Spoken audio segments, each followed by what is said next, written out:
आपके टाइट पेट बांधने से, टाइट दुपट्टा बांधने से, बेल्ट बांधने से वो पेट अंदर नहीं जाएगा। कि ये जो मांसपेशियों को जब आप शुरू में ही थोड़ा अगर स्टमक स्क्वीज करके पेट को अंदर की तरफ खींच के, पेशेंट मुझे कहते होते हैं कि स्टमक स्क्वीज करने में हमें कॉन्ट्रैक्शन फील नहीं होते। आप अपना हाथ पेट के ऊपर और निचले वाले हिस्से पे रखें, कोशिश करें निचले हिस्से पे वो कॉन्ट्रैक्शन को फील करने की कोशिश करें, नाभि के निचले हिस्से पे। तब जाके आपके पेट की मांसपेशियां ढीलापन से हटके टोनिंग लेना शुरू करेगी। अगर आपको पेट को वाकई में लटकाने से बचाना है तो बैक पोस्चर्स को अवॉइड करें आप। पिंडी पंजरी लड्डू का रोल है, पर थोड़ी मात्रा में। डिलीवरी के बाद अक्सर हर महिला की ये समस्या होती है कि पेट जो बाहर निकला है उसे अंदर कैसे किया जाए। तो आज इसी पर बात डॉक्टर हर्षनीत इसका हल बताएंगे। बहुत बहुत स्वागत। डिलीवरी पे तो हमने पूरी एक सीरीज़ बनाई हुई है, लेकिन डिलीवरी के बाद सबसे बड़ी प्रॉब्लम जो किसी भी लड़की महिला को ये होती है कि अब पेट इतना निकल गया, वो वापस अपनी शेप में आ भी पाएगा या ऐसे ही रहेगा, या कितने महीने लग जाएंगे इस लटके हुए पेट को वापस फिट करने में, और क्या पेट कम करने के लिए पेट को बांधना चाहिए। इस पर बात। शुरुआत कहाँ से कर रहे हैं? सबसे पहले तो जो पेट लटकता है उसमें हमने ये समझना है कि ये पेट रातों रात नहीं लटका था। ये 9 महीने की प्रैक्टिस और बहुत सारी अंदर प्रोसेस हुई है, उसके बाद ये लटका है। तो ये रातों रात अंदर नहीं आएगा। तो अब पेट जब लटका है तो उसको, ये नहीं मैं कह रही हूँ कि 9 महीने देने पड़ेंगे, पर अगर आप स्टेप बाय स्टेप चलेंगे तो डेफिनेटली वो अंदर आ जाएगा। पर इसके साथ कुछ जो गलत धारणाएं जुड़ी हुई हैं वो सबसे पहले समझना जरूरी है। जैसे हम लोग सुनते हैं कमर कस, पेट की मांसपेशियों के लिए ये वाली कोई नीम हकीम या कोई एक तरीके की कोई जड़ी बूटी है जिससे अंदर हो जाएगा, इससे नहीं होगा। क्योंकि पेट लटका है सिर्फ मांसपेशियों के लटकने की वजह से, और जो यूट्रस अभी बड़ा साइज का था उसको अपनी जगह पे आने में टाइम लगेगा। तो जब तक वो अपनी जगह पे आने में टाइम लगेगा तब तक मांसपेशियां भी धीरे धीरे कॉन्ट्रैक्ट होकर अंदर आएंगी, लेकिन उसके लिए आपको मेहनत करनी पड़ेगी। कोई शॉर्टकट नहीं है उस पेट को अंदर डालने का। आपके टाइट पेट बांधने से, टाइट दुपट्टा बांधने से, बेल्ट बांधने से वो पेट अंदर नहीं जाएगा। वो टाइट आपके बांधने से कहीं ना कहीं वो उसको और अलग तरीके के शेप में ज़रूर डाल सकता है। वो मांसपेशी को अलग अलग पाउचेस बना सकता है जिससे वो मसल की टोनिंग नहीं आएगी। वो नुकसान ज़्यादा करेगा, फ़ायदा तो बिल्कुल नहीं करेगा। तो डिलीवरी के बाद पेट को बांधना नहीं बांधना है, बिल्कुल नहीं बांधना है, ये ध्यान रखें जब भी। हाँ, लेकिन आप खड़े हो रहे हैं, चल रहे हैं, अगर आप एब्डोमिनल सपोर्ट आप यूज़ करते हैं, जो एब्डोमिनल बेल्ट्स मिलते हैं, लंबा बेल्ट्स मिलते हैं डिलीवरी के, वो सिर्फ चलने और खड़े होने में भी तब जब आपको लग रहा है मुझे ज़्यादा चलना पड़ेगा या मुझे ज़्यादा खड़े रहना पड़ेगा। ज़्यादा का मतलब 15 मिनट से ज़्यादा, उसके पहले नहीं। अगर आप एक सफिशिएंट अपना लोवर पहनते हैं जिसमें एक सपोर्ट मिलता है लोअर एब्डोमेन को, खासकर पेट के निचले हिस्से को, तो वो आपके सपोर्ट की तरह ही काम करेगा बजाय बेल्ट लेने के। क्योंकि बेल्ट लेने के नुकसान ज़्यादा है बजाय फ़ायदे के। वो मसल लॉस करेगा, मांसपेशी को ढीला करेगा, तो वो मसल टोनिंग को नहीं आने देगा। इनफैक्ट आपका मसल ज़्यादा अगर लटक गया तो एक हमारा कुल्हे का एक स्ट्रक्चर बनता है पेल्विस, जिसके अंदर आपका बच्चा ग्रो कर रहा था, वो पेल्विस लटक जाएगा। अगर वो पेल्विस लटक गया फिर तो आप जितना जी तोड़ लगा लें, मसल टोनिंग भी नहीं आनी है, वो बैक पेन को ट्रिगर कर जाएगा। ठीक है, तो इसलिए हमें बहुत ज़रूरी है समझना कि ये जो मांसपेशियों को जब आप शुरू में ही थोड़ा अगर स्टमक स्क्वीज़ करके पेट को अंदर की तरफ खींच के, अब अक्सर पेशेंट मुझे कहते होते हैं कि स्टमक स्क्वीज़ करने में हमें कॉन्ट्रैक्शन फील नहीं होते।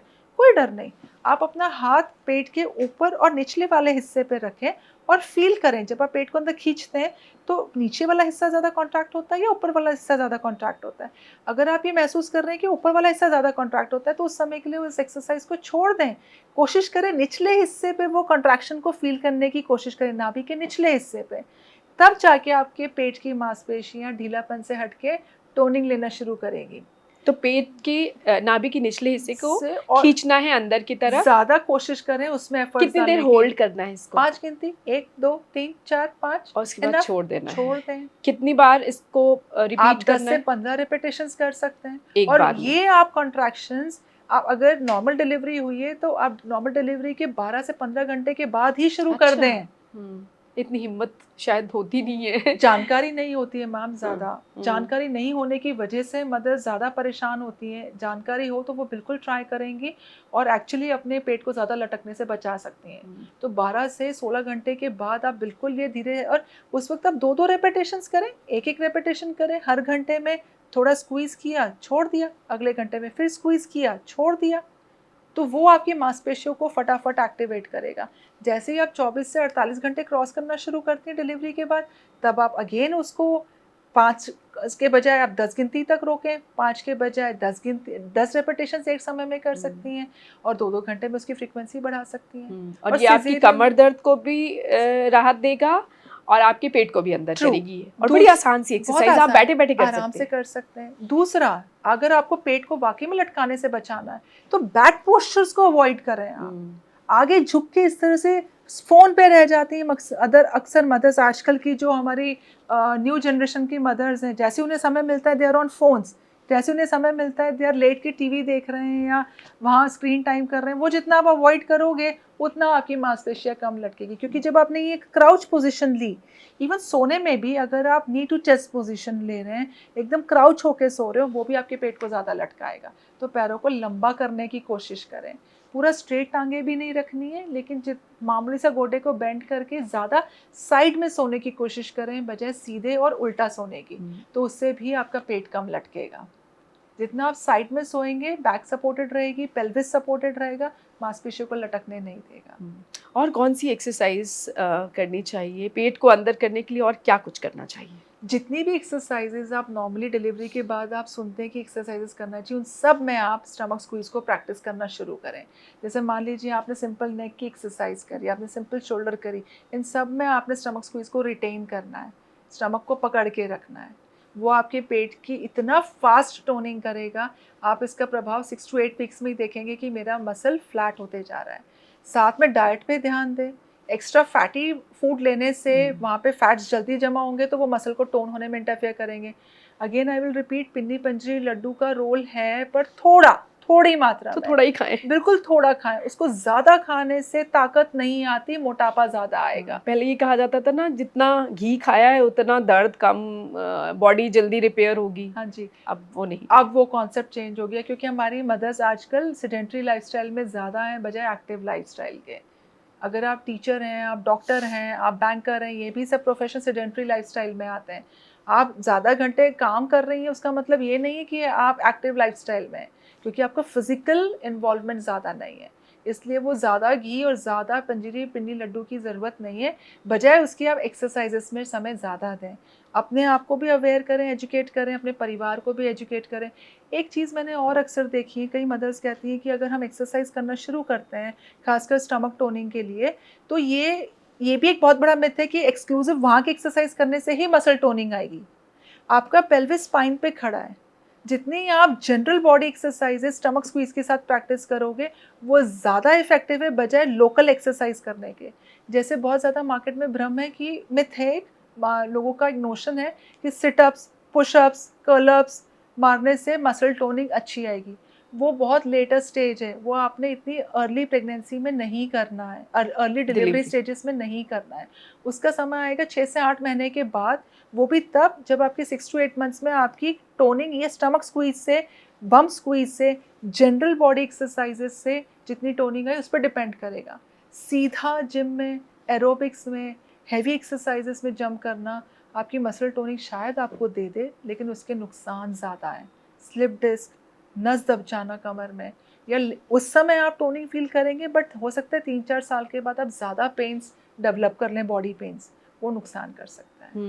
There is no way of fast and quick relief, shortcuts कुछ नहीं होते हैं। तो मतलब 4 से 6 महीने आपको पेशेंस से इंतजार करना है, धीरे धीरे आपका ये पेट अंदर होगा। और जितना आप उसको टाइम दे के करेंगे, तरीके से करेंगे, पोस्चरल केयर करेंगे, फैट्स पे ध्यान रखेंगे, वजन घटाने पे भी फोकस रखेंगे, तो वो आपकी टोनिंग अच्छी आएगी और वो लॉन्ग रन में आपके ज़्यादा लंबा रिटेन करेगा। नहीं तो अक्सर मदर्स को चिंता होती है कि मेरा शुरू में तो टोन हो गया था, अब जैसे जैसे उम्र बढ़ रही है वो फिर निचला हिस्सा लटक रहा है। अक्सर पेट का निचला हिस्सा जल्दी लटकता है बजाय ऊपर के हिस्से से, बेली फैट, वो बेली फैट जिसे कहते हैं, या वो कहती है मेरी जीन्स ही नहीं मुझे ठीक से आती है, वो मेरा भाई 28 से 30 की कमर हो गई, 30 से 32 की कमर हो गई, तो वो निचले फैट की वजह से हो रहा है। और निचले फैट के लिए आपको स्टमक स्क्वीज से अच्छी एक्सरसाइज नहीं मिलेगी, और वो बहुत सेफ भी है, बिना नुकसान के, आपको फायदा ज़्यादा भी है। और इसके साथ नॉर्मल एक्सरसाइज जो आप पहले की कुछ वीडियोस में बता चुकी हैं, जो आपको दर्द ना दे। दर्द है तो एक्सरसाइज नहीं करनी है, वो आप हर अपने वीडियो में बताती हैं। हाँ जी, तो वो थंब रूल हमेशा फॉलो करना है तो आपने। उस एक्सरसाइज का लिंक डिस्क्रिप्शन में दिया हुआ है, जो नॉर्मल हर महिला को एक्सरसाइज करनी चाहिए। उनमें से भी आप वो कुछ एक्सरसाइज कर सकती हैं। कुछ भी पेट पे मलने से भी पेट अंदर नहीं मालिश कहते जाएगा। हैं ना, मालिश वाली पेट मालिश मलती वाली है उससे। आपकी पेट अच्छे से दबाएंगी, दबा के करेंगी, हाँ। या फिर उसमें कोई तेल पर्टिकुलर मार्केट में मिल रहा है आपको, किसके लगाने से करने से हाँ, वो गोल गोल घुमा के ये करती है। मांसपेशियां टोन हो जाएगी, नहीं। ये सिर्फ और सिर्फ आपको एक प्लासिबो इफेक्ट दे रहा है, एक सिर्फ दिमागी आपको सुकून दे रहा है कि मेरी मसल टोन हो रही है। मसल को टोन करने का सिर्फ और सिर्फ एक ही तरीका है, वो है एक्सरसाइजेस, और कुछ भी नहीं। एक्सरसाइज तो करनी ही पड़ेगी।